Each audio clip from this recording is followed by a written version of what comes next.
Hi everyone, this is Mindy Egan for Honeybee Stamps, and in today's video, I'm going to take a closer look at layering up the vintage reindeer and also share with you some tips on choosing cardstock.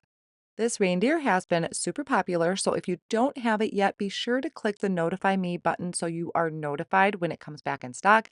And if you do already have this, I hope this inspires you to create with it. I did all of my die cutting off screen, so I'm pretty much going to walk through what the pieces look like for each layer because sometimes I think that that can be confusing. So I did have it kind of layered together there, but I am going to break down each piece. And I am going to be creating later on that Deco label that I did out of white cardstock. Now, the first thing I always do when I get these lovely layers is look at the idea sheet that Honeybee Stamps provides. Then I can start taking a look at each of the pieces individually. So for this one here, this actually die cuts out the base of the head and also the antler. So one antler is attached, but the other one is not. It is included in that die though. Now I will be die cutting that twice so I can layer those two up together. And I'm going to quickly go through here what each of the piece looks like and the layering cardstock that I'm going to use. A big thing that I do when I start looking at these lovely layers is I have a swatch book. I didn't show it on screen, but I do have a swatch book of cardstock, and I will flip through all of that cardstock to figure out which colors either best match the example that they gave because they do an amazing job, or just to choose what shade of red or what shade of green that I want. This is one of the few instances where I will really mix and match my cardstock. Typically, I will stay within one company, but when it comes to the layers, I get really specific on which colors I want to use. Now that I showed you all of the dies and the layers that they coincide with, I'm going to start gluing my pieces together and adding my shading. So as I mentioned earlier, the base piece with the head and the one antler attached, I did die cut twice from a dark shade of brown cardstock, mainly because I wanted the antlers to have a little bit of stability behind them.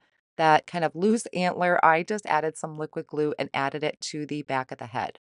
Then I can start adding some shading. So you're going to see me flip between many shades of brown. You're going to see me flip between different companies, just depending on what shade that I want. You may think that all inks are the same or all the colors are the same, but they really aren't. There are some companies that just have different shades than others. I do start with oxides for the reindeer, and then later on, I will switch to some different inks.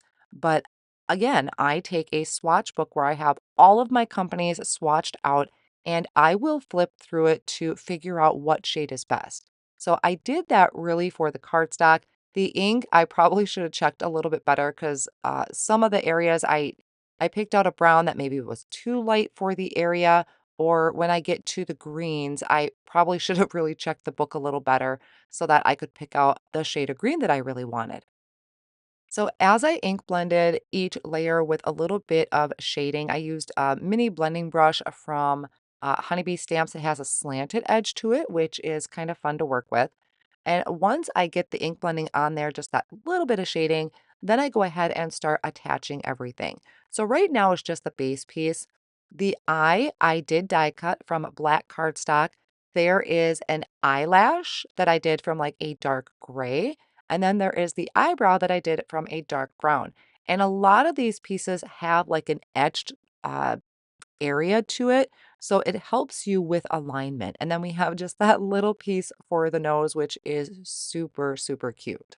So my reindeer is technically done. This is what you really have to work with. But the rest of the pieces that are included in that die set are really just additional elements you can use to decorate your reindeer. I did bring in a white gel pen to add a couple little dots to the eye, but then I added some ribbon to the top of his antlers, and then this is going to be kind of this garland that is going to be at the bottom of his neck. I did die cut out a scarf because that's also included on that die set. But I decided to go with this foliage down there because I just thought it was a little bit more Christmassy. I wanted more Christmassy than I did winter. So here you're going to see that I'm bringing in now different inks. I'm bringing in an intense black ink. I'm bringing in some dye inks and adding that shading there with some small blending brushes. You definitely don't have to do it, but sometimes it is these little details that really step up your images. I am working on a sticky mat. This is a large, I think it's 9 by 12 sticky mat from Altenew.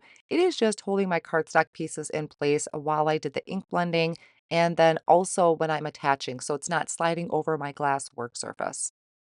I also wanted a little bit more foliage to this, so those two really light green pieces up at the top of the screen, that came from the Lovely Layers Mini Holiday Florals, I believe it's called. I just wanted a couple extra sprigs to kind of fill that in a little bit, and I'm going to add a little bit of liquid glue to the stem and then place that behind there. If you want to have that secured a little bit better, you could always just tape them on to the back of your deer. So those are just kind of filling it in a little bit more. I added some thin white foam squares to the back of my reindeer, and I am going to place this on top of my piece that I die cut. I believe this is the Deco labels. It's everything's going to be linked down below in the video description. And I just added that on top of there. And then I have, instead of doing the red berries that I did for that foliage with the bells, I die cut that same dye from white. And I'm adding that to that light green in the background, just a little bit something different, and because it's a light green cardstock, I decided to go with the white colored cardstock. Then for the background for this piece, I'm going to be using the Snowflakes 3D embossing folder. I wanted something subtle. I didn't want something to kind of overpower my design. And a lot of times I will kind of feel around on my embossing folder to figure out which way I want this to go. So I have a light blue cardstock that I picked out. I'm going to place that in the embossing folder. And I'm going to use my Gina K Designs Intracut machine to do this.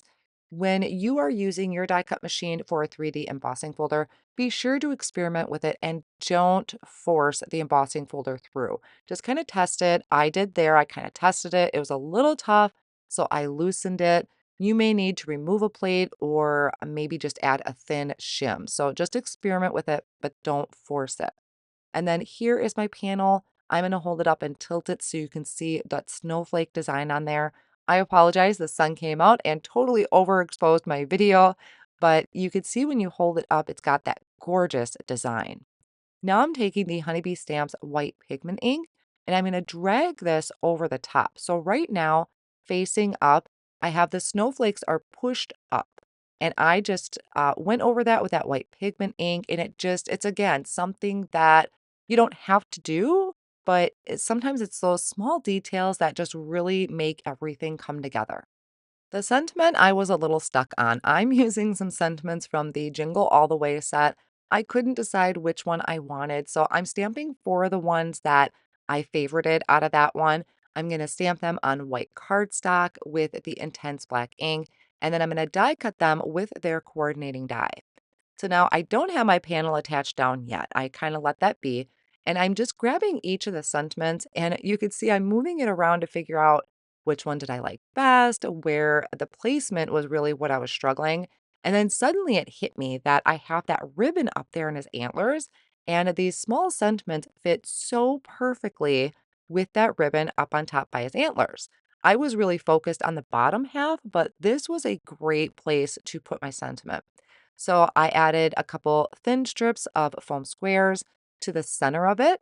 And then I'm going to add liquid glue to the ends. I'm going to place that right in between. So it looks like the ribbon is kind of holding up my sentiment. I definitely wanted to add some sparkle to this, so after I added foam tape to the back of my panel, I'm going to go ahead and get that added to the front of the card, and then I'm going to bring in some glossy accents.